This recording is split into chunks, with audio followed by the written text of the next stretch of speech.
Srimad Bhagavatam, First Canto, with Purports, 1976 edition. By His Divine Grace, A.C. Bhaktivedanta Swami Prabhupada. Read by Damodar. Canto 1, Chapter 1, Questions by the Sages. Verse 1. O my Lord, Sri Krishna, Son of Vasudeva, O all-pervading personality of Godhead, I offer my respectful obeisances unto you. I meditate upon Lord Sri Krishna because he is the absolute truth and the primeval cause of all causes of the creation, sustenance, and destruction of the manifested universes.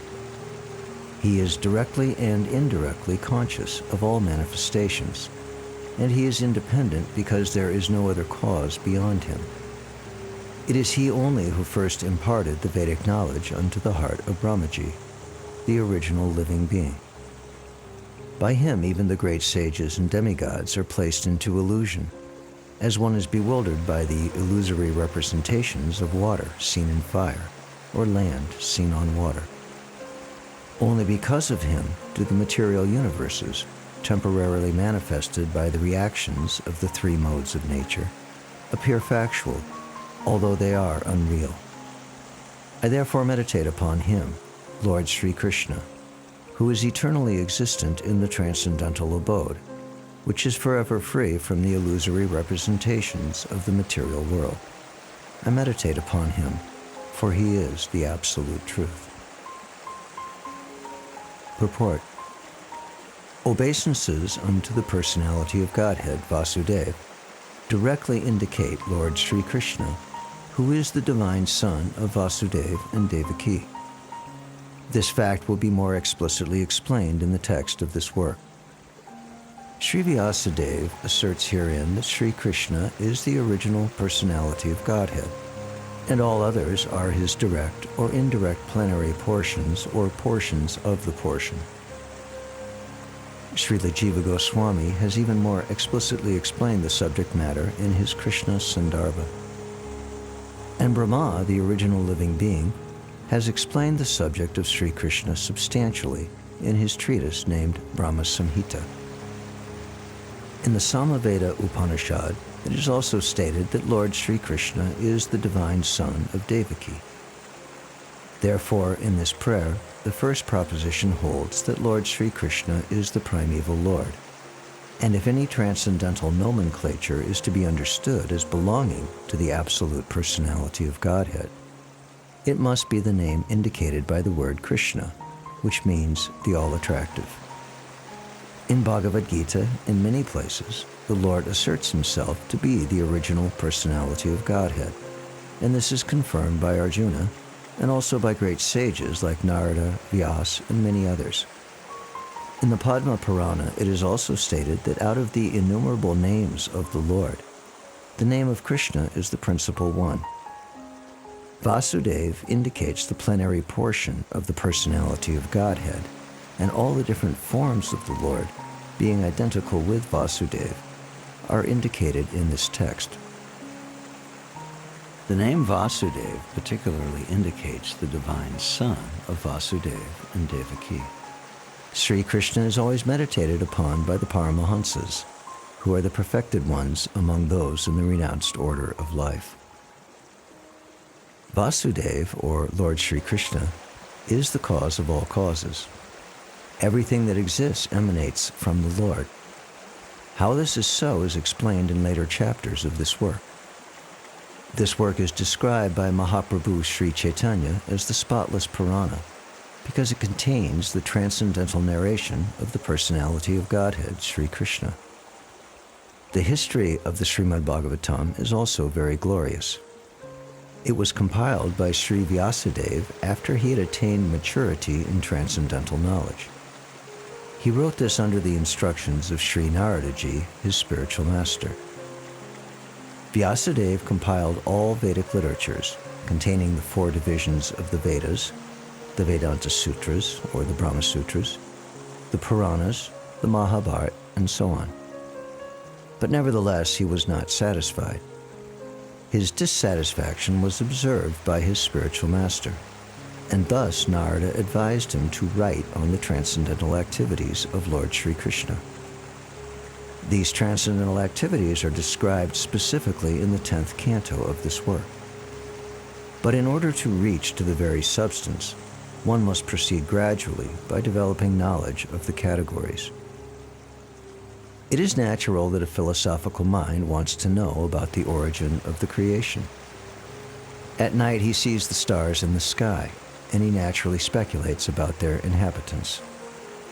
Such inquiries are natural for man because man has a developed consciousness which is higher than that of the animals. The author of Srimad Bhagavatam gives a direct answer to such inquiries. He says that the Lord Sri Krishna is the origin of all creations. He is not only the creator of the universe, but the destroyer as well. The manifested cosmic nature is created at a certain period by the will of the Lord. It is maintained for some time, and then it is annihilated by his will. Therefore, the supreme will is behind all cosmic activities. Of course, there are atheists of various categories who do not believe in a creator, but that is due to a poor fund of knowledge. The modern scientist, for example, has created space satellites, and by some arrangement or other, these satellites are thrown into outer space to fly for some time at the control of the scientist who is far away. Similarly, all the universes with innumerable stars and planets are controlled by the intelligence of the personality of Godhead. In Vedic literatures, it is said that the absolute truth, personality of Godhead, is the chief amongst all living personalities. All living beings, beginning from the first created being, Brahma, down to the smallest ant, are individual living beings. And above Brahma, there are even other living beings with individual capacities, and the personality of Godhead is also a similar living being. And he is an individual, as are the other living beings. But the Supreme Lord, or the Supreme Living Being, has the greatest intelligence, and he possesses supramost inconceivable energies of all different varieties.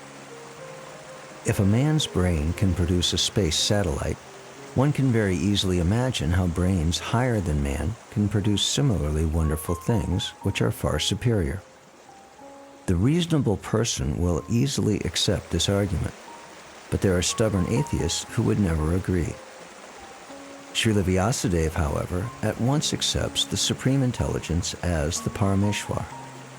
He offers his respectful obeisances unto the Supreme Intelligence, addressed as the Para, or the Parameshwar, or the Supreme Personality of Godhead.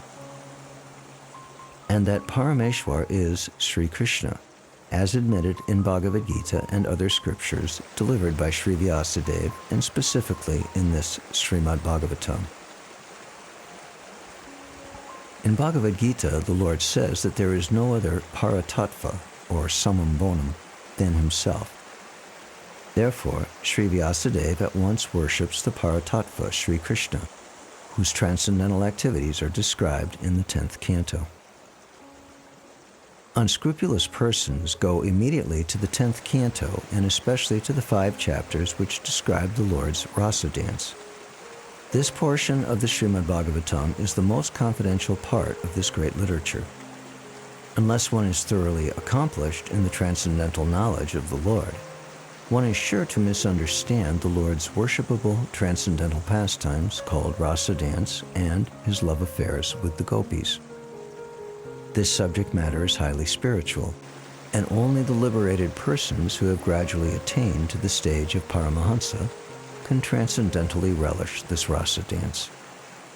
Srila Vyasadeva therefore gives the reader the chance to gradually develop spiritual realization before actually relishing the essence of the pastimes of the Lord. Therefore he purposely invokes a Gayatri mantra, Dhimahi. This Gayatri mantra is meant for spiritually advanced people. When one is successful in chanting the Gayatri mantra, he can enter into the transcendental position of the Lord. One must therefore acquire Brahminical qualities or be perfectly situated in the quality of goodness in order to chant the Gayatri Mantra successfully and then attain to the stage of transcendentally realizing the Lord, His name, His fame, His qualities, and so on. Srimad Bhagavatam is the narration of the Swarup of the Lord manifested by His internal potency. And this potency is distinguished from the external potency which has manifested the cosmic world, which is within our experience. Srila Vyasadeva makes a clear distinction between the two in this shloka. Sri Vyasadeva says herein that the manifested internal potency is real, whereas the external manifested energy in the form of material existence is only temporary and illusory, like the mirage in the desert. In the desert mirage, there is no actual water. There is only the appearance of water. Real water is somewhere else. The manifested cosmic creation appears as reality, but reality, of which this is but a shadow, is in the spiritual world. Absolute truth is in the spiritual sky, not the material sky. In the material sky, everything is relative truth. That is to say, one truth depends on something else. This cosmic creation results from interaction of the three modes of nature, and the temporary manifestations are so created as to present an illusion of reality to the bewildered mind of the conditioned soul, who appears in so many species of life, including the higher demigods like Brahma, Indra, Chandra, and so on. In actuality, there is no reality in the manifested world. There appears to be reality, however, because of the true reality which exists in the spiritual world, where the personality of Godhead eternally exists with His transcendental paraphernalia. The chief engineer of a complicated construction does not personally take part in the construction, but he knows every nook and corner because everything is done under his direction. He knows everything about the construction, both directly and indirectly. Similarly, the personality of Godhead, who is the supreme engineer of this cosmic creation, knows every nook and corner, although affairs are being carried out by demigods. Beginning from Brahma down to the insignificant ant, no one is independent in the material creation. The hand of the Lord is seen everywhere. All material elements, as well as all spiritual sparks, emanate from Him only. And whatever is created in this material world is but the interaction of two energies, the material and the spiritual, which emanate from the absolute truth, the personality of Godhead, Sri Krishna. A chemist can manufacture water in the chemical laboratory by mixing hydrogen and oxygen. But in reality, the living entity works in the laboratory under the direction of the Supreme Lord. And the materials with which he works are also supplied by the Lord. The Lord knows everything directly and indirectly, and He is cognizant of all minute details, and He is fully independent. He is compared to a mine of gold, and the cosmic creations in so many different forms are compared to objects made from the gold, such as gold rings, necklaces, and so on. The gold ring and the gold necklace are qualitatively one with the gold in the mine, but quantitatively the gold in the mine is different. Therefore, the absolute truth is simultaneously one and different. Nothing is absolutely equal with the absolute truth, but at the same time, nothing is independent of the absolute truth. Conditioned souls, beginning from Brahma, who engineers the entire universe, down to the insignificant ant, are all creating, but none of them are independent of the Supreme Lord. The materialist wrongly thinks that there is no creator other than his own self. This is called Maya, or illusion. Because of his poor fund of knowledge, the materialist cannot see beyond the purview of his imperfect senses, and thus he thinks that matter automatically takes its own shape without the aid of a superior intelligence. This is refuted in this shloka by Srila Vyasadeva. Since the complete whole, or the absolute truth, is the source of everything, Nothing can be independent of the body of the Absolute Truth. Whatever happens to the body quickly becomes known to the embodied. Similarly, the creation is the body of the Absolute Whole. Therefore, the Absolute knows everything directly and indirectly that happens in the creation. In the Shruti mantra, it is also stated that the Absolute Whole, or Brahman, is the ultimate source of everything. Everything emanates from him, and everything is maintained by him. And at the end, everything enters into him. That is the law of nature. In the Smriti mantra, the same is confirmed. It is said that the source from which everything emanates at the beginning of Brahma's millennium, and the reservoir to which everything ultimately enters, is the Absolute Truth, or Brahman. Material scientists take it for granted that the ultimate source of the planetary system is the sun, but they are unable to explain the source of the sun. Herein, the ultimate source is explained. According to the Vedic literatures, Brahma, who may be compared to the sun, is not the ultimate creator. It is stated in this shloka that Brahma was taught Vedic knowledge by the personality of Godhead. One may argue that Brahma, being the original living being, could not be inspired because there was no other being living at that time. Herein it is stated that the Supreme Lord inspired the secondary creator, Brahma, in order that Brahma could carry out his creative functions. So, the supreme intelligence behind all creations is the Absolute Godhead, Sri Krishna.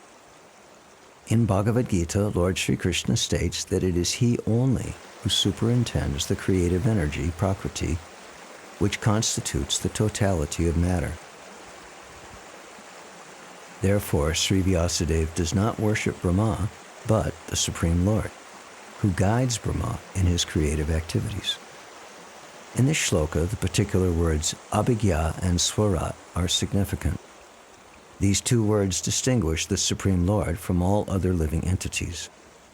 No other living entity is either abhigya or swarat. That is, no one is either fully cognizant or fully independent. Even Brahma has to meditate upon the Supreme Lord in order to create. Then what to speak of great scientists like Einstein? The brains of such a scientist are certainly not the products of any human being. Scientists cannot manufacture such a brain, and what to speak of foolish atheists who defy the authority of the Lord. Even Mayavadi impersonalists who flatter themselves that they can become one with the Lord are neither abhigya or swarat. Such impersonalists undergo severe austerities to acquire knowledge to become one with the Lord. But ultimately they become dependent on some rich disciple who supplies them with money to build monasteries and temples. Atheists like Ravana or Hiranyakashipu had to undergo severe penances before they could flout the authority of the Lord. But ultimately, they were rendered helpless and could not save themselves when the Lord appeared before them as cruel death. This is also the case with the modern atheists who also dare to flout the authority of the Lord. Such atheists will be dealt with similarly, for history repeats itself. Whenever men neglect the authority of the Lord, nature and her laws are there to penalize them. This is confirmed in Bhagavad Gita in the well-known verse, Yada yada hi dharmasya glani. Whenever there is a decline of dharma and a rise of adharma, O Arjuna, then I incarnate myself. That the Supreme Lord is all-perfect is confirmed in all Shruti mantras. It is said in the Shruti mantras that the all-perfect Lord threw a glance over matter and thus created all living beings. The living beings are parts and parcels of the Lord, and he impregnates the vast material creation with seeds of spiritual sparks, and thus the creative energies are set in motion to enact so many wonderful creations.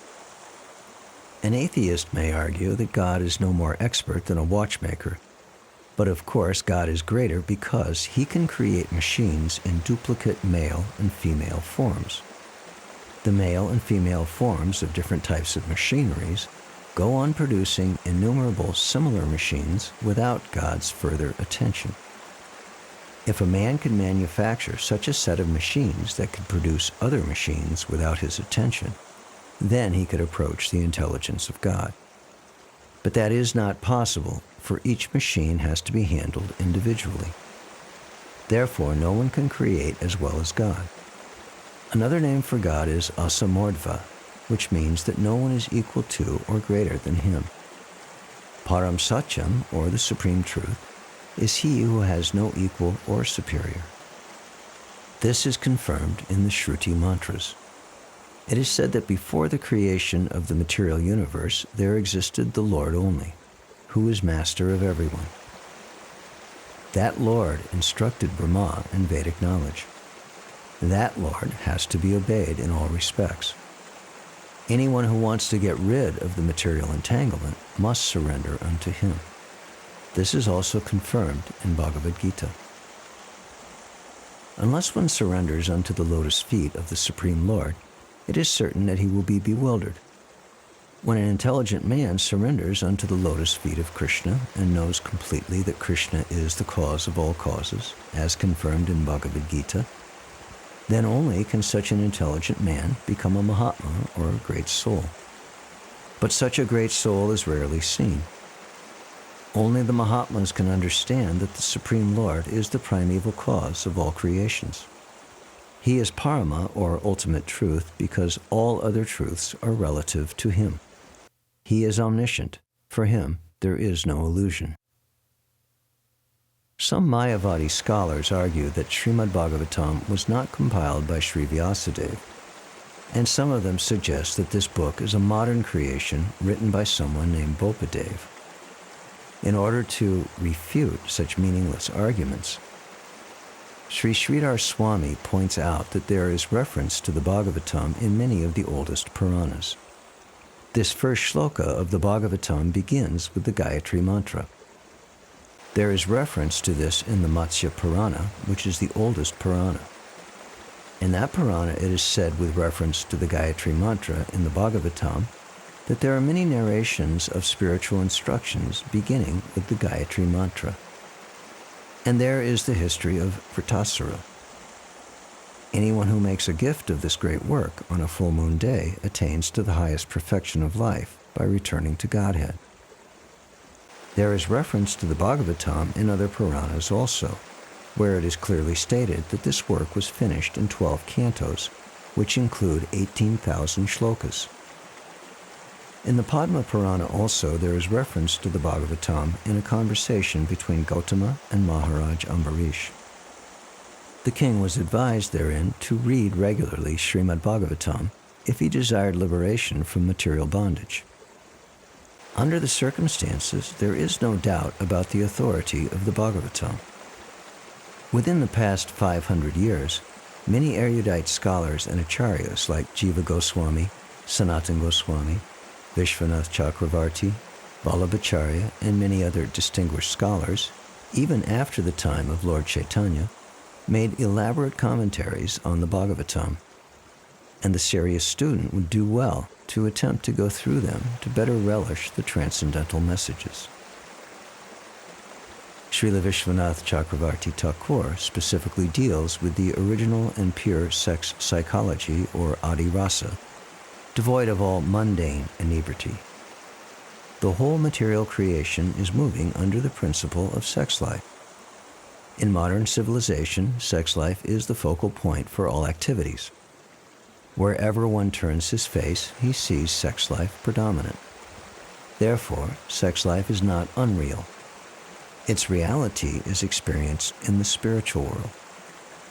The material sex life is but a perverted reflection of the original fact. The original fact is in the absolute truth, and thus the absolute truth cannot be impersonal. It is not possible to be impersonal and contain pure sex life.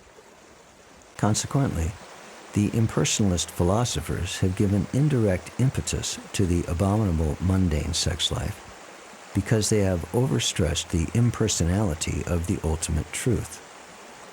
Consequently, man, without information of the actual spiritual form of sex, has accepted perverted material sex life as the all-in-all.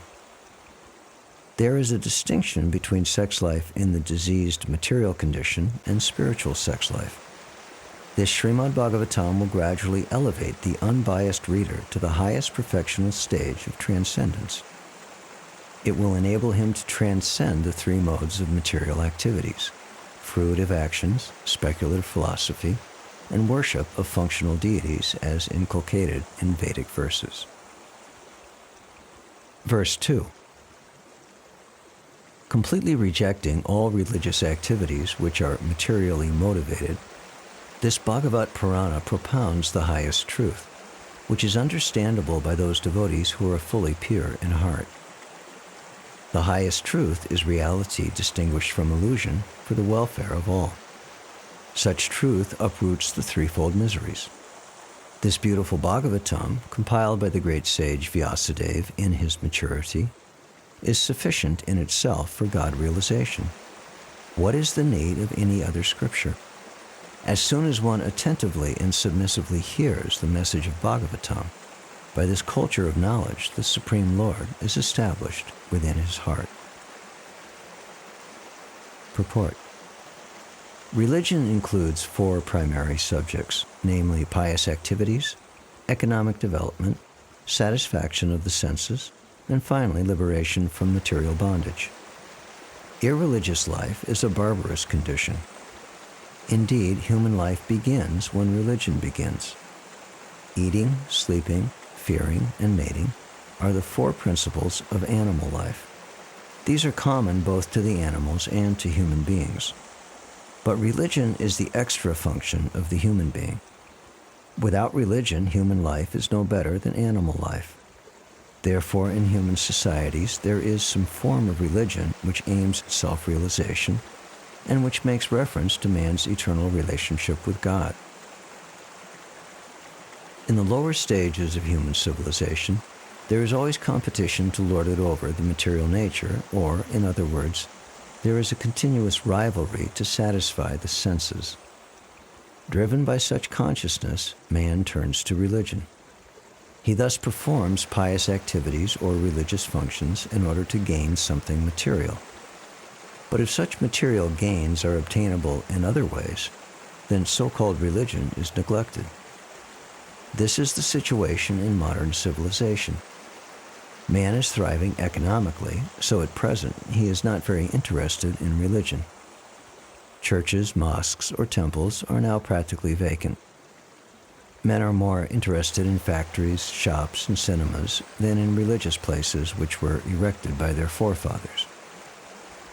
This practically proves that religion is performed for some economic gains. Economic gains are needed for sense gratification.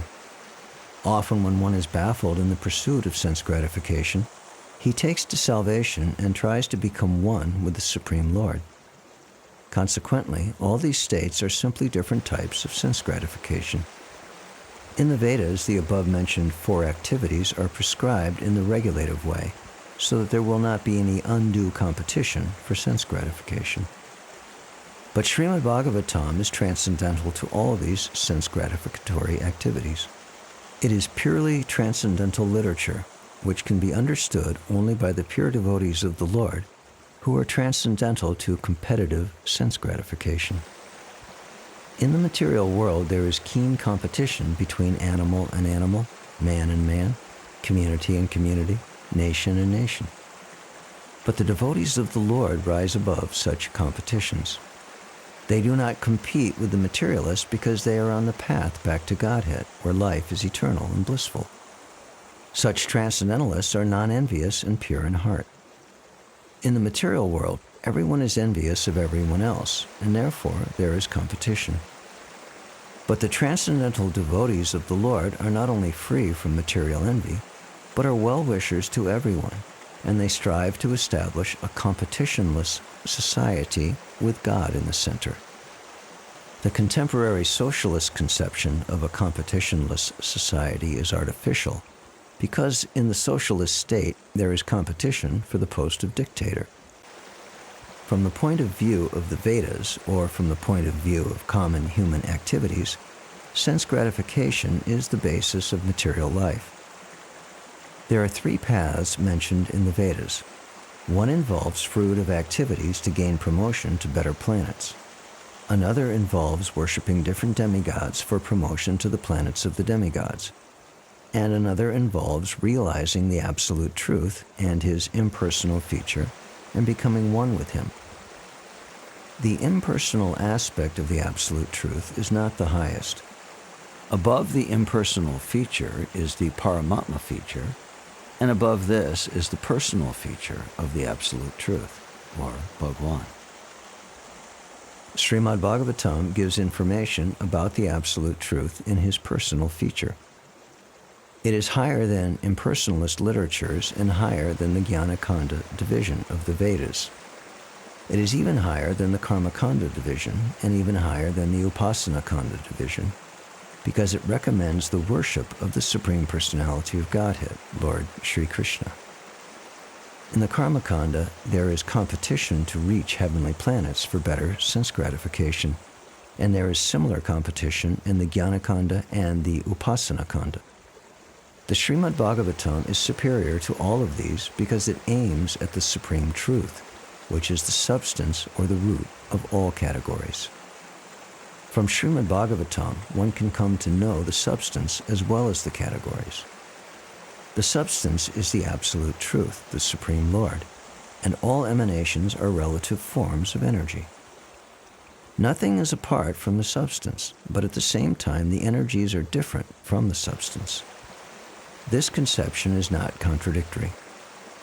Srimad Bhagavatam explicitly promulgates this simultaneously one and different philosophy of the Vedanta Sutra, which begins with the Janma-Jasya Sutra.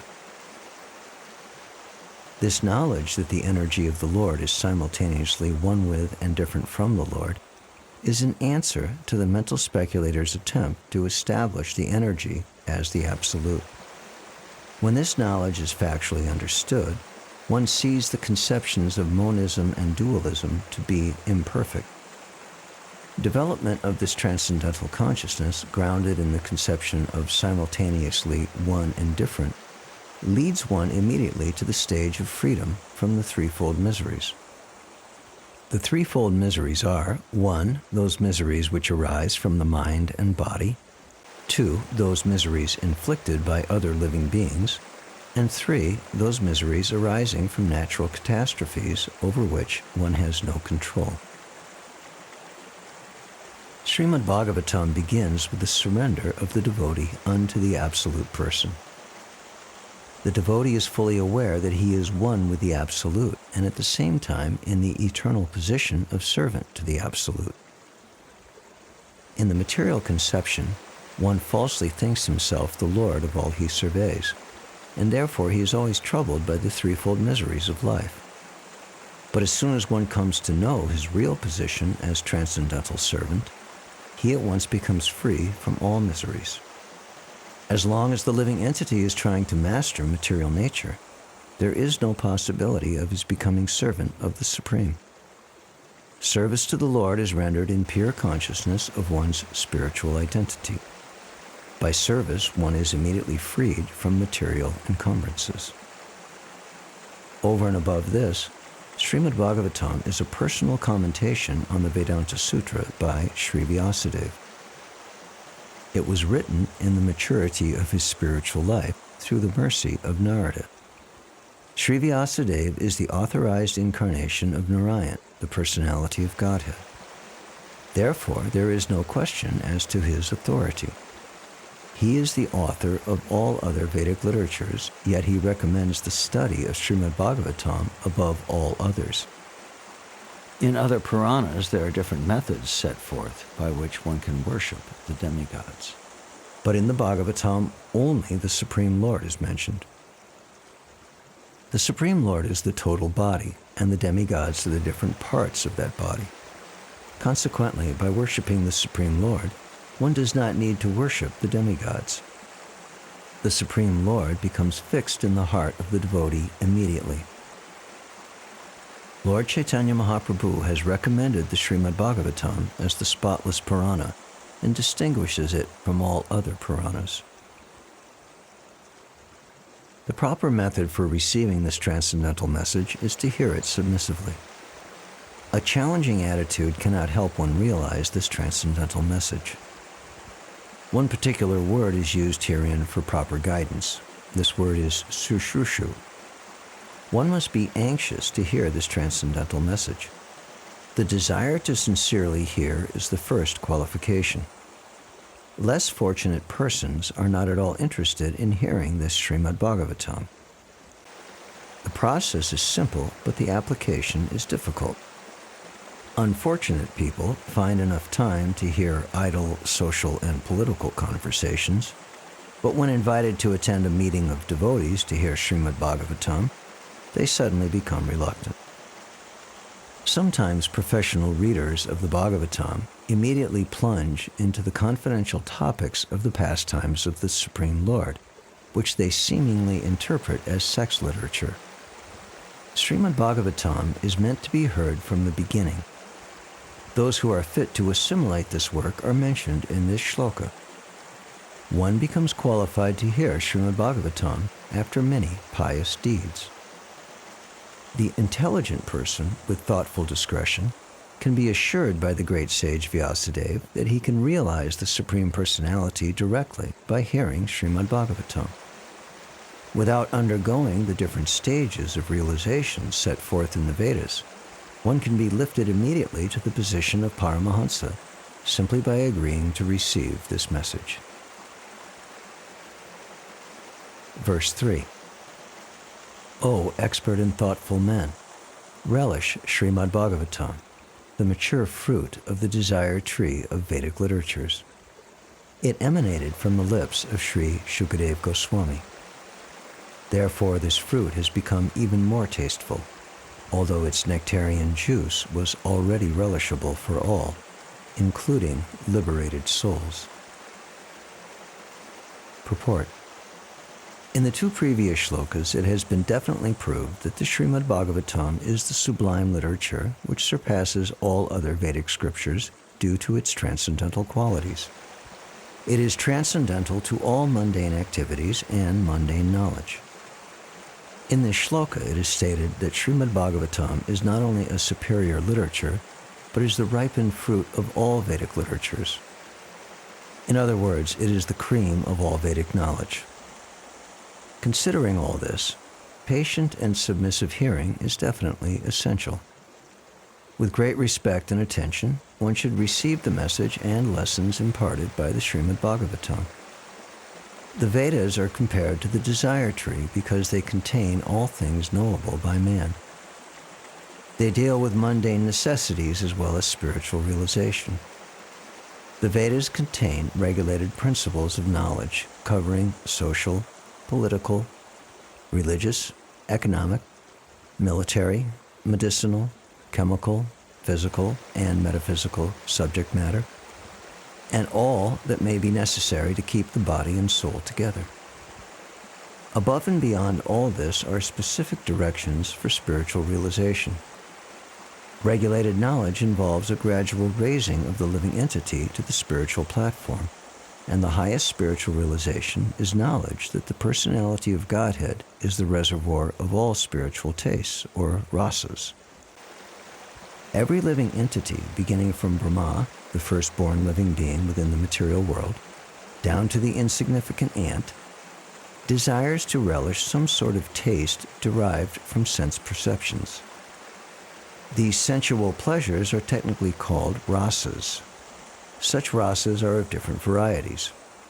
In the revealed scriptures, the following 12 varieties of rasas are enumerated. 1. Raudra, or anger. 2. Adbhuta, or wonder. 3. Sringara, or conjugal love. 4. Hasya, or comedy. 5. Vira, or chivalry. 6. Daya, or mercy. 7. Dasya, or servitorship. 8. Sakya, or fraternity. 9. Bhayanaka, or horror. 10. Vibhatsa, or shock. 11. Shanta, or neutrality. And 12. Vatsalya, or parenthood. The sum total of all these rasas is called affection, or love. Primarily, such signs of love are manifested in adoration, service, friendship, paternal affection, and conjugal love. And when these five are absent, love is present indirectly in anger, wonder, comedy, chivalry, fear, shock, and so on. For example, when a man is in love with a woman, the rasa is called conjugal love. But when such love affairs are disturbed, there may be wonder, anger, shock, or even horror. Sometimes love affairs between two persons culminate in ghastly murder scenes. Such rasas are displayed between man and between animal and animal. There is no possibility of an exchange or rasa between a man and an animal, or between a man and any other species of living beings within the material world. The rasas are exchanged between members of the same species. But as far as the spirit souls are concerned, they are one qualitatively with the Supreme Lord. Therefore, the rasas were originally exchanged between the spiritual living being and the spiritual whole, the Supreme Personality of Godhead. The spiritual exchange or rasa is fully exhibited in spiritual existence between living beings and the Supreme Lord. The Supreme Personality of Godhead is therefore described in the Shruti mantras, Vedic hymns, as the fountainhead of all rasas. When one associates with the Supreme Lord and exchanges one's constitutional rasa with the Lord, then the living being is actually happy. These Shruti mantras indicate that every living being has its constitutional position, which is endowed with a particular type of rasa changed with the personality of Godhead. In the liberated condition only, this primary rasa is experienced in full. In the material existence, the rasa is experienced in the perverted form, which is temporary. And thus the rasas of the material world are exhibited in the material form of raudra or anger, and so on.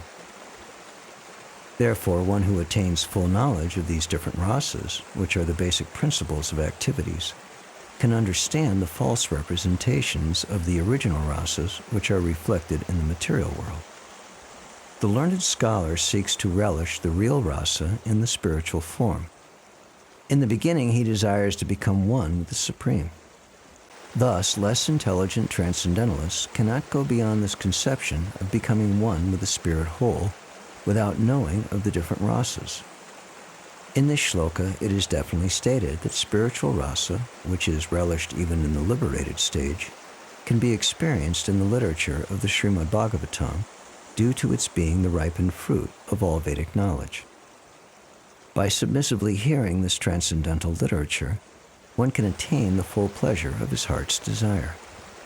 But one must be very careful to hear the message from the right source. Srimad Bhagavatam is exactly received from the right source. It was brought by Narada Muni from the spiritual world and given to his disciple Sri Vyasadeva. The latter, in turn, delivered the message to his son, Srila Shukadeva Goswami, and Srila Shukadeva Goswami delivered the message to Maharaj Parikshit just 7 days before the king's death. Srila Shukadeva Goswami was a liberated soul from his very birth. He was liberated even in the womb of his mother, and he did not undergo any sort of spiritual training after his birth. At birth, no one is qualified, neither in the mundane nor in the spiritual sense. But Sri Shukadeva Goswami, due to his being a perfectly liberated soul, did not have to undergo an evolutionary process for spiritual realization. Yet, despite his being a completely liberated person situated in the transcendental position above the three material modes, he was attracted to this transcendental rasa of the Supreme Personality of Godhead, who is adored by liberated souls who sing Vedic hymns. The Supreme Lord's pastimes are more attractive to liberated souls than to mundane people. He is of necessity not impersonal because it is only possible to carry on transcendental rasa with a person. In the Srimad Bhagavatam, the transcendental pastimes of the Lord are narrated, and the narration is systematically depicted by Srila Shukadeva Goswami. Thus, the subject matter is appealing to all classes of persons, including those who seek liberation and those who seek to become one with the Supreme Whole. In Sanskrit, the parrot is also known as shuka. When a ripened fruit is cut by the red beaks of such birds, its sweet flavor is enhanced. The Vedic fruit, which is mature and ripe in knowledge, is spoken through the lips of Srila Shukadeva Goswami, who is compared to the parrot not for his ability to recite the Bhagavatam exactly as he heard it from his learned father, but for his ability to present the work in a manner that would appeal to all classes of men. The subject matter is so presented through the lips of Srila Shukadeva Goswami that any sincere listener that hears submissively can at once relish transcendental tastes which are distinct from the perverted tastes of the material world. The ripened fruit is not dropped all of a sudden from the highest planet of Krishna Loka. Rather, it has come down carefully through the chain of disciplic succession without change or disturbance. Foolish people who are not in the transcendental disciplic succession commit great blunders by trying to understand the highest transcendental rasa, known as the rasa dance, without following in the footsteps of Shukadeva Goswami, who presents this fruit very carefully by stages of transcendental realization. One should be intelligent enough to know the position of Srimad Bhagavatam by considering personalities like Shukadeva Goswami, who deals with the subject so carefully. This process of disciplic succession of the Bhagavat school suggests that in the future also, Srimad Bhagavatam has to be understood from a person who is factually a representative of Srila Sukadeva Goswami. A professional man who makes a business out of reciting the Bhagavatam illegally is certainly not a representative of Shukadeva Goswami. Such a man's business is only to earn his livelihood. Therefore, one should refrain from hearing the lectures of such professional men. Such men usually go to the most confidential part of the literature without undergoing the gradual process of understanding this grave subject. They usually plunge into the subject matter of the rasa dance, which is misunderstood by the foolish class of men. Some of them take this to be immoral, while others try to cover it up by their own stupid interpretations. They have no desire to follow in the footsteps of Srila Shukadeva Goswami. One should conclude, therefore, that the serious student of the rasa should receive the message of Bhagavatam in the chain of disciplic succession from Srila Shukadeva Goswami, who describes the Bhagavatam from its very beginning, and not whimsically, to satisfy the mundaner who has very little knowledge in transcendental science. Srimad Bhagavatam is so carefully presented that a sincere and serious person can at once enjoy the ripened fruit of Vedic knowledge simply by drinking the nectarian juice through the mouth of Shukadeva Goswami or his bona fide representative. Verse 4. Once, in a holy place in the forest of Naimisharanya, great sages headed by the sage Shaunaka assembled to perform a great 1,000-year sacrifice for the satisfaction of the Lord and his devotees. Purport. The prelude of the Srimad Bhagavatam was spoken in the previous 3 shlokas. Now the main topic of this great literature is being presented. Srimad Bhagavatam, after its first recitation by Srila Shukadeva Goswami, was repeated for the second time at Naimisharanya. In the Vayavya Tantra, it is said that Brahma, the engineer of this particular universe, contemplated a great wheel which could enclose the universe. The hub of this great circle was fixed at a particular place known as Naimisharanya. Similarly, there is another reference to the forest of Naimisharanya in the Varaha Purana, where it is stated that by a performance of sacrifice at this place, the strength of demoniac people is curtailed. Thus, Brahmins prefer Naimisharanya for such sacrificial performances. The devotees of Lord Vishnu offer all kinds of sacrifices for his pleasure. The devotees are always attached to the service of the Lord, whereas fallen souls are attached to the pleasures of material existence. In Bhagavad Gita, it is said that anything performed in the material world for any reason other than for the pleasure of Lord Vishnu causes further bondage for the performer.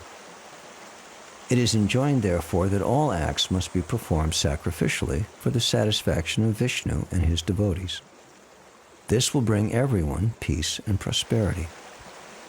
The great sages are always anxious to do good to the people in general, and as such, the sages headed by Shaunaka and others assembled at this holy place of Naimisharanya with a program of performing a great and continuous chain of sacrificial ceremonies. Forgetful men do not know the right path for peace and prosperity. However, the sages know it well, and therefore, for the good of all men, they are always anxious to perform acts which may bring about peace in the world. They are sincere friends to all living entities, and at the risk of great personal inconvenience, they are always engaged in the service of the Lord for the good of all people. Lord Vishnu is just like a great tree, and all others, including the demigods, men, siddhas, charanas, vidyadharas, and other living entities, are like branches, twigs, and leaves of that tree. By pouring water on the root of the tree, all the parts of the tree are automatically nourished. Only those branches and leaves which are detached cannot be so satisfied. Detached branches and leaves dry up gradually despite all watering attempts. Similarly, human society, when it is detached from the personality of Godhead like detached branches and leaves, is not capable of being watered, and one attempting to do so is simply wasting his energy and resources. The modern materialistic society is detached from its relation to the Supreme Lord, and all its plans which are being made by atheistic leaders are sure to be baffled at every step. Yet they do not wake up to this. In this age, the congregational chanting of the holy names of the Lord is the prescribed method for waking up. The ways and means are most scientifically presented by Lord Sri Chaitanya Mahaprabhu, and intelligent persons may take advantage of his teachings in order to bring about real peace and prosperity. Srimad Bhagavatam is also presented for the same purpose, and this will be explained more specifically later in the text. Verse 5. One day, after finishing their morning duties by burning a sacrificial fire and offering a seat of esteem to Srila Sutta Goswami, the great sages made inquiries with great respect about the following matters. Purport. Morning is the best time to hold spiritual services. The great sages offered the speaker of the Bhagavatam an elevated seat of respect called the Vyasasan, or the seat of Sri Vyasadeva. Sri Vyasadeva is the original spiritual preceptor for all men, and all other preceptors are considered to be his representatives. A representative is one who can exactly present the viewpoint of Sri Vyasadeva.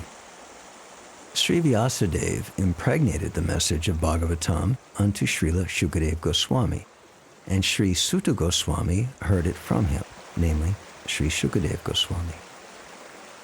All bona fide representatives of Sri Vyasadeva in the chain of disciplic succession are to be understood to be Goswamis. These Goswamis restrain all their senses, and they stick to the path made by the previous acharyas. The Goswamis do not deliver lectures on the Bhagavatam capriciously. Rather, they execute their services most carefully, following their predecessors who delivered the spiritual message unbroken to them. Those who listen to the Bhagavatam may put questions to the speaker in order to elicit the clear meaning, but this should not be done in a challenging spirit. One must submit questions with a great regard for the speaker and the subject matter. This is also the way recommended in Bhagavad Gita. One must learn the transcendental subject by submissive oral reception from the right sources. Therefore, these sages addressed the speaker Sutta Goswami with great respect. Verse 6. The sages said, "Respected Sutta Goswami, you are completely free from all vice. You are well versed in all the scriptures famous for religious life, and in the Puranas and the histories as well, for you have gone through them under proper guidance and have also explained them." Purport. A Goswami, or the bona fide representative of Sri Vyasadeva, must be free from all kinds of vices. The four major vices of Kali Yuga are 1. Illicit connection with women, 2. Animal slaughter, 3. Intoxication, 4. Speculative gambling of all sorts. A Goswami must be free from all these vices before he can dare sit on the Vyasasan. No one should be allowed to sit on the Vyasasan who is not spotless in character and who is not freed from the above-mentioned vices. He not only should be freed from all such vices, but must also be well-versed in all revealed scriptures or in the Vedas. The Puranas are also parts of the Vedas, and histories like the Mahabharata or Ramayana are also parts of the Vedas. The Acharya or the Goswami must be well acquainted with all these literatures. To hear and explain them is more important than reading them. One can assimilate the knowledge of the revealed scriptures only by hearing and explaining. Hearing is called Shravana, and explaining is called Kirtan. The two processes of Shravana and Kirtan are of primary importance to progressive spiritual life. Only one who has properly grasped the transcendental knowledge from the right source by submissive hearing can properly explain the subject. Verse 7. Being the eldest learned Vedantist, O Sutta Goswami, you are acquainted with the knowledge of Vyasadeva, who is the incarnation of Godhead, and you also know other sages who are fully versed in all kinds of physical and metaphysical knowledge. Purport. Srimad Bhagavatam is a natural commentation on the Brahma Sutra or the Badarayani Vedanta Sutras. It is called natural because Vyasadeva is author of both the Vedanta Sutras and Srimad Bhagavatam, or the essence of all Vedic literatures. Besides Vyasadeva, there are other sages who are the authors of 6 different philosophical systems, namely Gautama, Kanada, Kapila, Patanjali, Jaimini, and Astavakra. Theism is explained completely in the Vedanta Sutra, whereas in other systems of philosophical speculations, practically no mention is given to the ultimate cause of all causes. One can sit on the Vyasasan only after being conversant in all systems of philosophy, so that one can present fully the theistic views of the Bhagavatam in defiance of all other systems. Srila Sutta Goswami was the proper teacher, and therefore the sages at Naimisharanya elevated him to the Vyasasan. Srila Vyasadeva is designated herein as the personality of Godhead because he is the authorized, empowered incarnation. Verse 8. And because you are submissive, your spiritual masters have endowed you with all the favors bestowed upon a gentle disciple. Therefore, you can tell us all that you have scientifically learned from them. Purport. The secret of success in spiritual life is in satisfying the spiritual master and thereby getting his sincere blessings. Srila Vishwanath Chakravarti Thakur has sung in his famous 8 stanzas on the spiritual master as follows. I offer my respectful obeisances unto the lotus feet of my spiritual master. Only by his satisfaction can one please the personality of Godhead, and when he is dissatisfied, there is only havoc on the path of spiritual realization. It is essential, therefore, that a disciple be very much obedient and submissive to the bona fide spiritual master. Srila Sutta Goswami fulfilled all these qualifications as a disciple, and therefore he was endowed with all favors by his learned and self-realized spiritual masters, such as Srila Vyasadeva and others. The sages of Naimisharanya were confident that Srila Sutta Goswami was bona fide. Therefore, they were anxious to hear from him. Verse 9.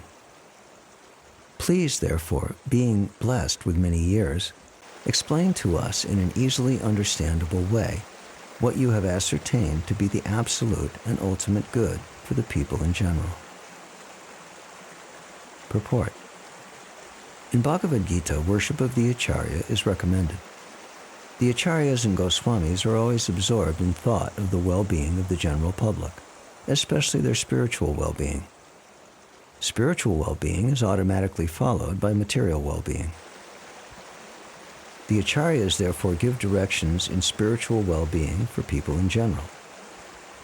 Foreseeing the incompetencies of the people in this age of Kali, or the Iron Age of Quarrel, the sages requested that Sutta Goswami give a summary of all revealed scriptures because the people of this age are condemned in every respect. The sages, therefore, inquired of the absolute good, which is the ultimate good for the people. The condemned state of affairs of the people of this age is described as follows. Verse 10. O learned one, in this iron age of Kali, men have but short lives. They are quarrelsome, lazy, misguided, unlucky, and above all, always disturbed. Purport. The devotees of the Lord are always anxious for the spiritual improvement of the general public. When the sages of Naimisharanya analyzed the state of affairs of the people in this age of Kali, they foresaw that men would live short lives. In Kali Yuga, the duration of life is shortened not so much because of insufficient food, but because of irregular habits. By keeping regular habits and eating simple food, any man can maintain his health. Overeating, over-sense gratification, overdependence on another's mercy, and artificial standards of living sap the very vitality of human energy. Therefore, the duration of life is shortened. The people of this age are also very lazy, not only materially, but in the matter of self-realization. The human life is especially meant for self-realization. That is to say, man should come to know what he is, what the world is, and what the supreme truth is.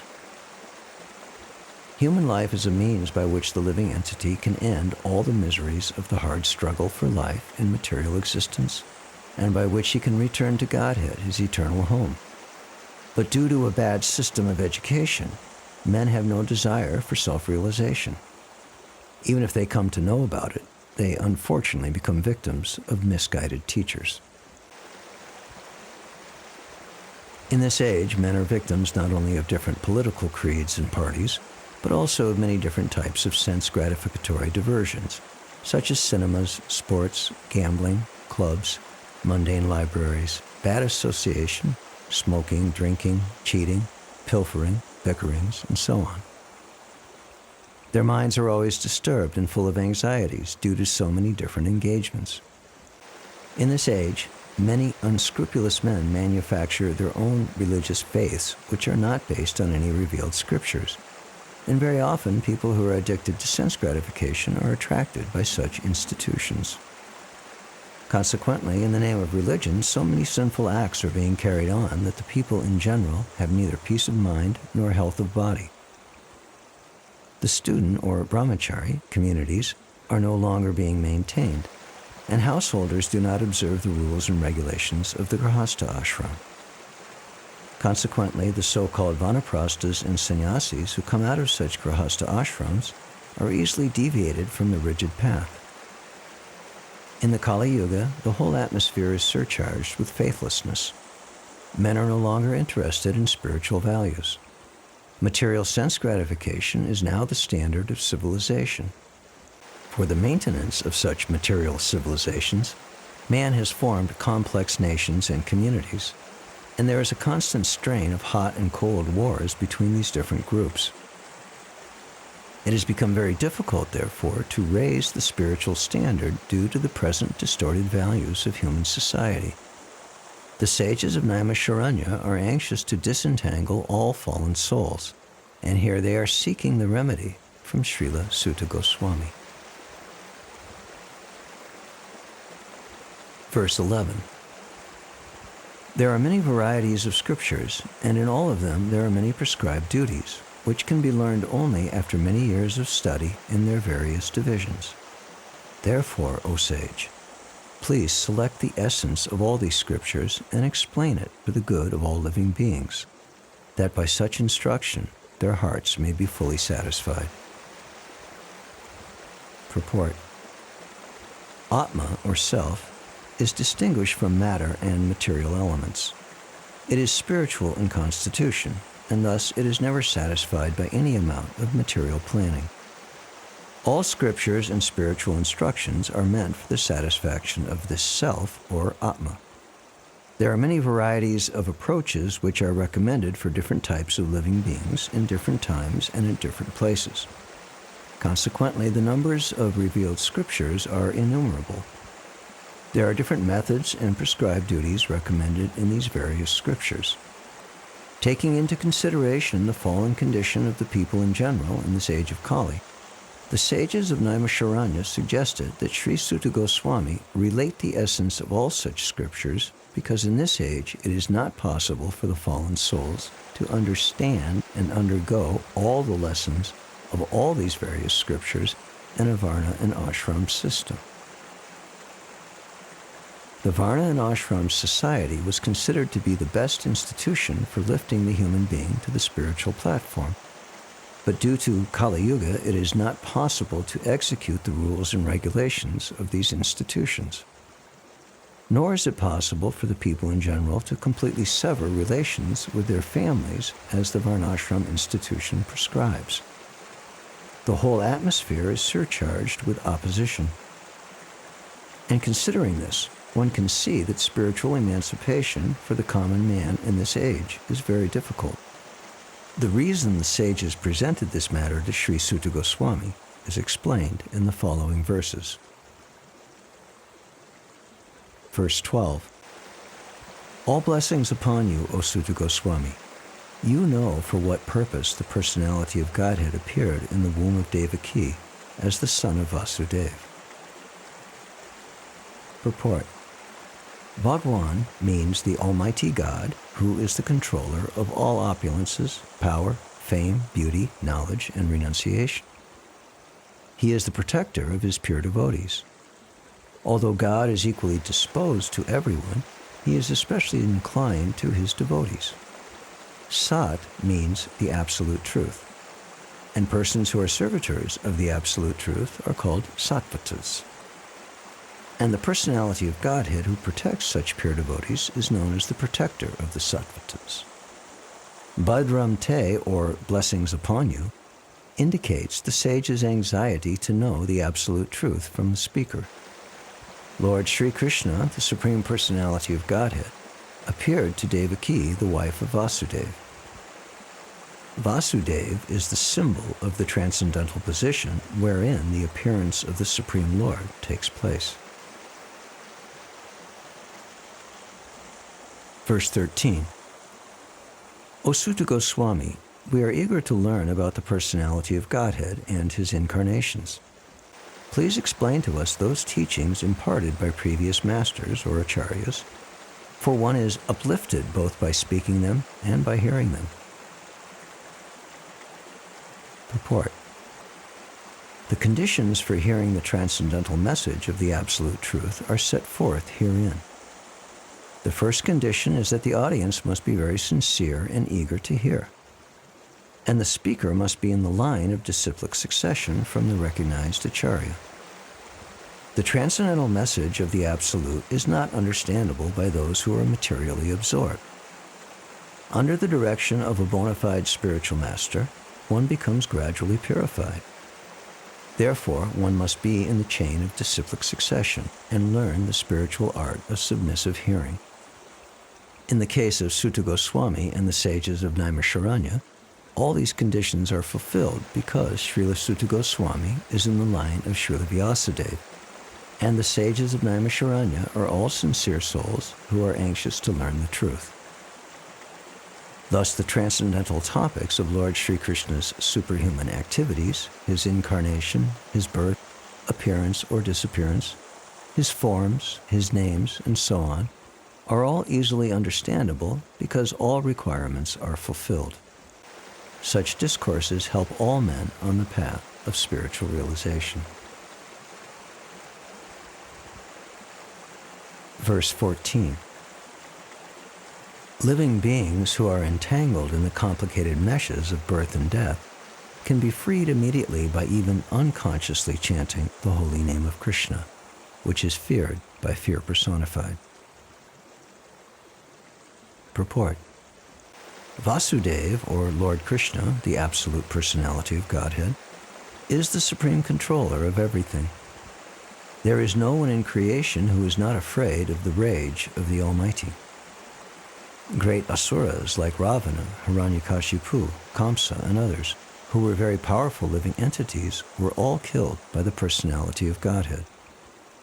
And the Almighty Vasudeva has empowered his name with the powers of his personal self.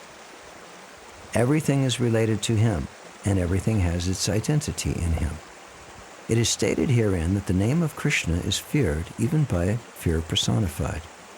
This indicates that the name of Krishna is non-different from Krishna. Therefore, the name of Krishna is as powerful as Lord Krishna himself. There is no difference at all. Anyone, therefore, can take advantage of the holy names of Lord Sri Krishna, even in the midst of greatest dangers. The transcendental name of Krishna, even though uttered unconsciously or by force of circumstances, can help one obtain freedom from the hurdle of birth and death. Verse 15. O Sutta, those great sages who have completely taken shelter of the lotus feet of the Lord can at once sanctify those who come in touch with them, whereas the waters of the Ganges can sanctify only after prolonged use. Purport. Pure devotees of the Lord are more powerful than the waters of the sacred river Ganges. One can derive spiritual benefit out of prolonged use of the Ganges waters, but one can be sanctified at once by the mercy of a pure devotee of the Lord. In Bhagavad Gita, it is said that any person, regardless of birth, as Shudra, woman, or merchant, can take shelter of the lotus feet of the Lord, and by so doing can return to Godhead. To take shelter of the lotus feet of the Lord means to take shelter of the pure devotees.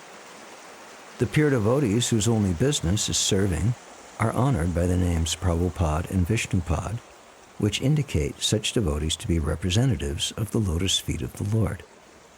Anyone, therefore, who takes shelter of the lotus feet of a pure devotee, by accepting the pure devotee as his spiritual master, can be at once purified.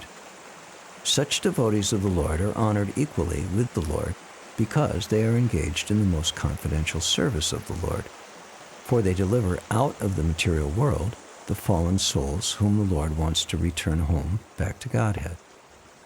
Such pure devotees are better known as vice lords according to revealed scriptures. The sincere disciple of the pure devotee considers the spiritual master equal to the Lord, but always considers himself to be a humble servant of the Lord. This is the pure devotional path. Verse 16. Who is there, desiring deliverance from the vices of the age of quarrel, who is not willing to hear the virtuous glories of the Lord? Purport. The age of Kali is the most condemned age due to its quarrelsome features. Kali Yuga is so saturated with vicious habits that there is a great fight at the slightest misunderstanding. Those who are engaged in the pure devotional service of the Lord, who are without any desire for self-aggrandizement, and who are freed from the effects of fruitive actions and dry philosophical speculations, are capable of getting out of the estrangements of this complicated age. The leaders of the people are very much anxious to live in peace and friendship, but they have no information of the simple method of hearing the glories of the Lord. On the contrary, such leaders are opposed to the propagation of the glories of the Lord. In other words, the foolish leaders want to completely deny the existence of the Lord. In the name of secular state, such leaders are enacting various plans every year. But by the insurmountable intricacies of the material nature of the Lord, all these plans for progress are being constantly frustrated. They have no eyes to see that their attempts at peace and friendship are failing. But here is the hint to get over the hurdle. If we want actual peace, we must open the road to understanding of the Supreme Lord Krishna and glorify him for his virtuous activities, as they are depicted in the pages of Srimad Bhagavatam. Verse 17. His transcendental acts are magnificent and gracious, and great learned sages like Narada sing of them. Please, therefore, speak to us, who are eager to hear about the adventures he performs in his various incarnations. Purport.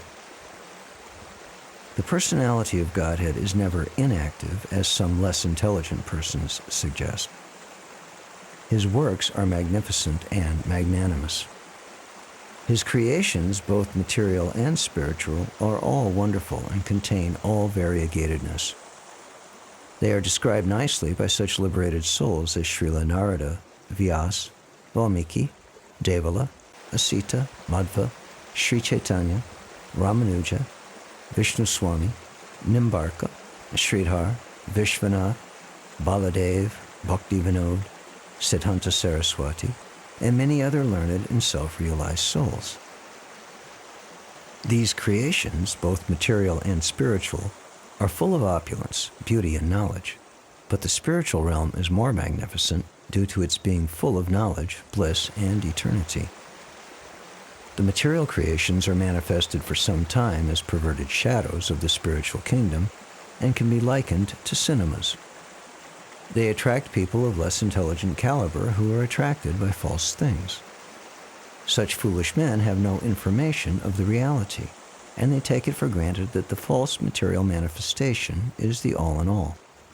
But more intelligent men, guided by sages like Vyasa and Narada, know that the eternal kingdom of God is more delightful, larger, and eternally full of bliss and knowledge. Those who are not conversant with the activities of the Lord in his transcendental realm are sometimes favored by the Lord in his adventures as incarnations, wherein he displays the eternal bliss of his association in the transcendental realm. By such activities, he attracts the conditioned souls of the material world.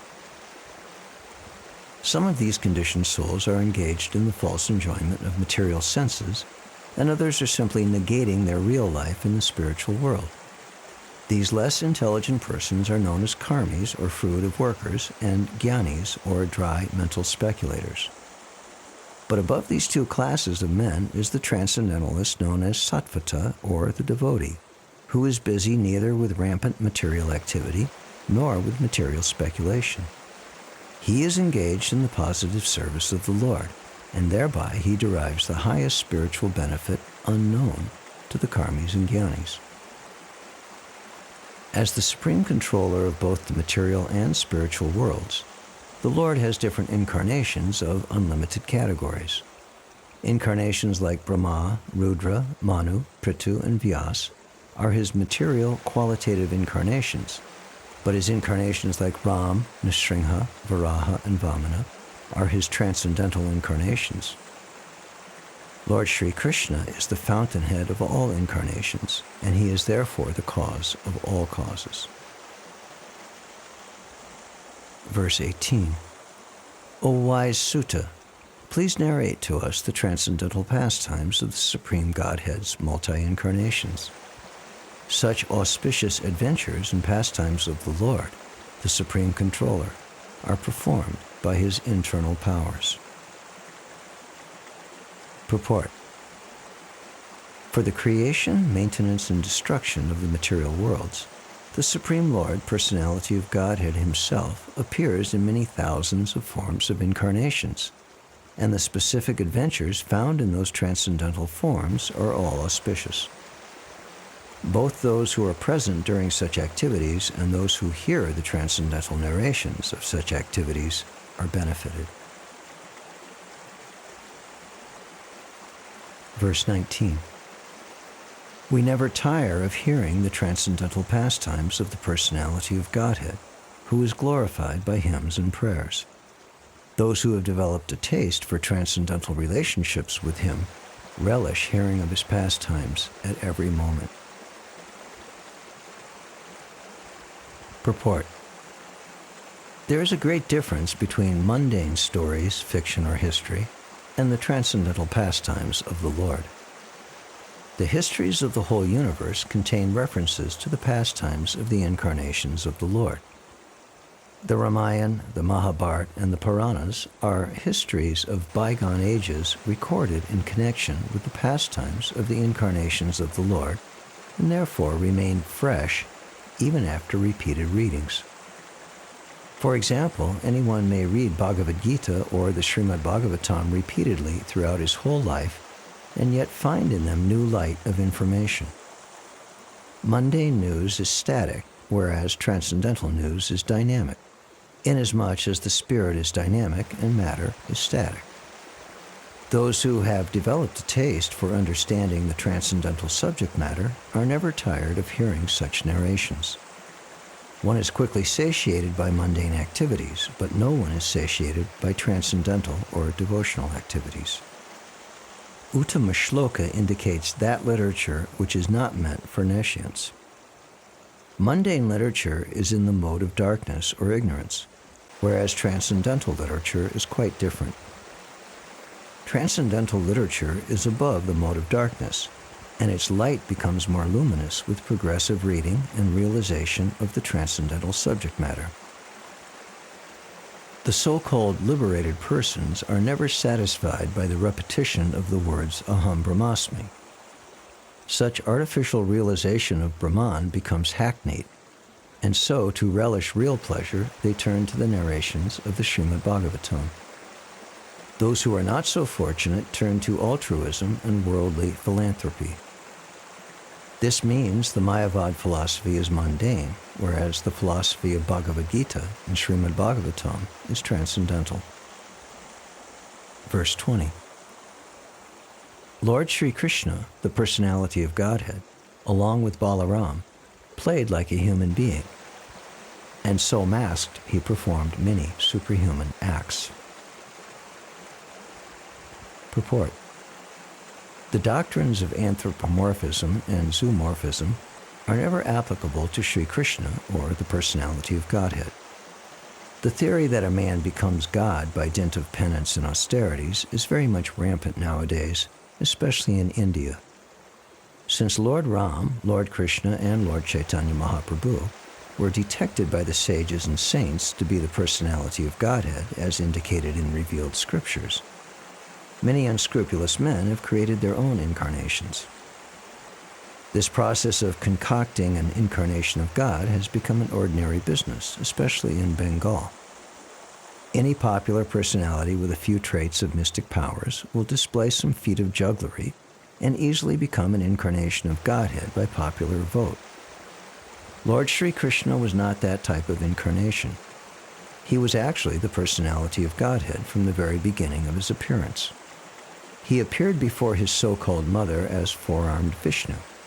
Then, at the request of the mother, he became like a human child and at once left her for another devotee at Gokula, where he was accepted as the son of Nanda Maharaj and Yashoda Mata.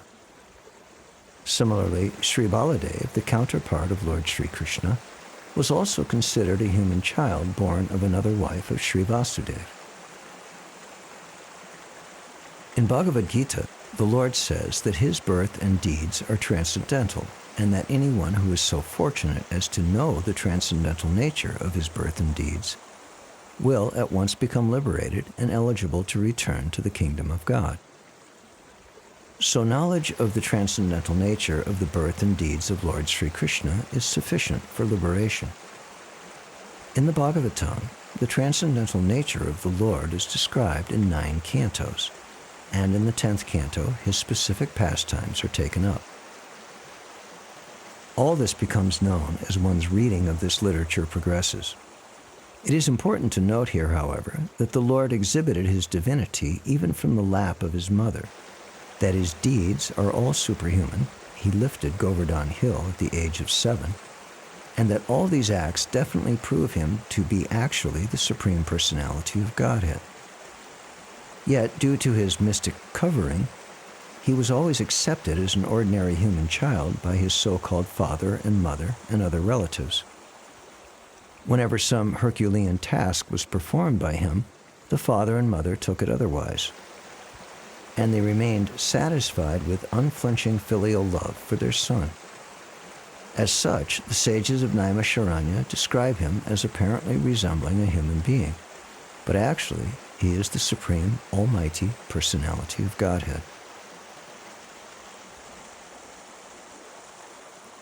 Verse 21. Knowing well that the age of Kali has already begun, we are assembled here in this holy place to hear at great length the transcendental message of Godhead, and in this way perform sacrifice. Purport. This age of Kali is not at all suitable for self-realization, as was Satya Yuga, the Golden Age, or Treta or Dvapara Yugas, the Silver and Copper Ages. For self-realization, the people in Satya Yuga, living a lifetime of 100,000 years, were able to perform prolonged meditation. And in Treta Yuga, when the duration of life was 10,000 years, self-realization was attained by performance of great sacrifice.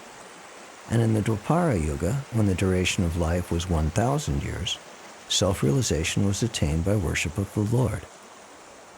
But in the Kali Yuga, the maximum duration of life being 100 years only, and that combined with various difficulties, the recommended process of self-realization is that of hearing and chanting of the holy name, fame, and pastimes of the Lord.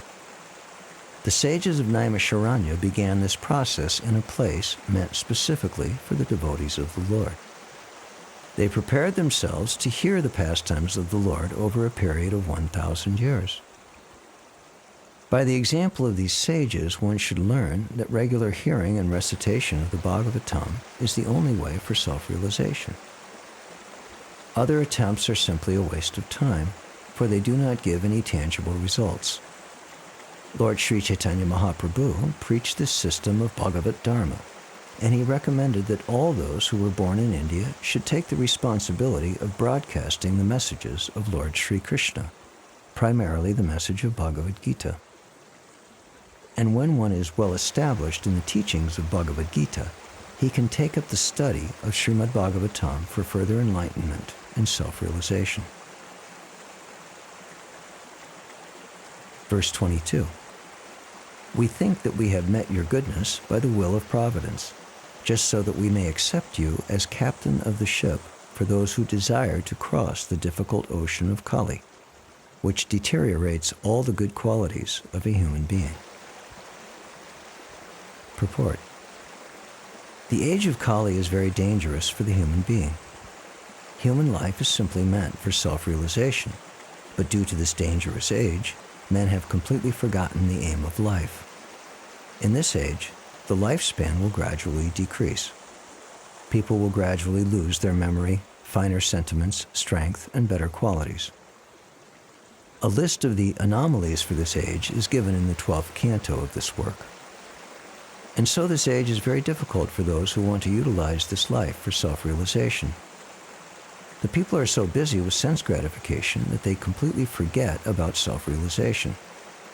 Out of madness, they frankly say that there is no need for self-realization because they do not realize that this brief life is but a moment on our great journey towards self-realization. The whole system of education is geared to sense gratification, and if a learned man thinks it over, he sees that the children of this age are being intentionally sent to the slaughterhouses of so-called education. Learned men, therefore, must be cautious of this age, and if they at all want to cross over the dangerous ocean of Kali, they must follow the footsteps of the sages of Naimisharanya and accept Sri Suta Goswami or his bona fide representative as the captain of the ship. The ship is the message of Lord Sri Krishna in the shape of Bhagavad Gita or the Srimad Bhagavatam. Verse 23. Since Sri Krishna, the Absolute Truth, the master of all mystic powers, has departed for his own abode, please tell us to whom the religious principles have now gone for shelter. Purport. Essentially, religion is the prescribed codes enunciated by the personality of Godhead himself. Whenever there is gross misuse or neglect of the principles of religion, the Supreme Lord appears himself to restore religious principles. This is stated in Bhagavad Gita. Here the sages of Naimisharanya are inquiring about these principles. The reply to this question is given later. The Srimad Bhagavatam is the transcendental sound representation of the personality of Godhead, and thus it is the full representation of transcendental knowledge and religious principles. Thus end the Bhaktivedanta purports of the first canto, first chapter of the Srimad Bhagavatam, entitled Questions by the Sages.